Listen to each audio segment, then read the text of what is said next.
70 assembly నియోజకవర్గాల్లో మొత్తం 699 మంది అభ్యర్థులు పోటీలో ఉన్నారు. 13,033 పోలింగ్ కేంద్రాలను ఏర్పాటు చేశారు. ఇందులో దివ్యాంగుల కోసం 733 కేంద్రాలు ఏర్పాటు చేశారు.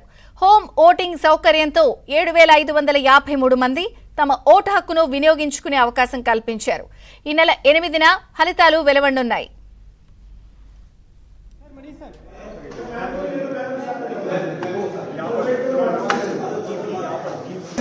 Sir, please. Sir, this side, sir. This side, this side. यानी मनीष सिसोदिया अरविंद केजरीवाल की जो विधानसभा है उसमें वोट डालेंगे। పోలింగ్ కేంద్రాల వద్ద భారీ సంఖ్యలో కేంద్ర బలగాలను మోహరించారు. 200 కంపెనీలకు పైగా సాయుధ బలగాలు, 15,000 మంది హోంగార్డులు, 35,000 మంది ఢిల్లీ పోలీసులు ఎన్నికల విధుల్లో ఉన్నారు.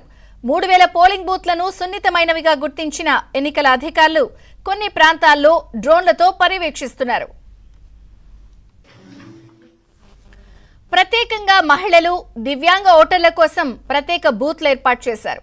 మహిళల కోసం పింక్ కలర్ రంగుల్లో బూత్లు ఏర్పాటు చేసి బెలూన్లు, తోరణాలతో ఆకర్షణీయంగా సిద్ధం చేశారు. పింక్ బూత్లు మహిళలను నడిపించడం దేశ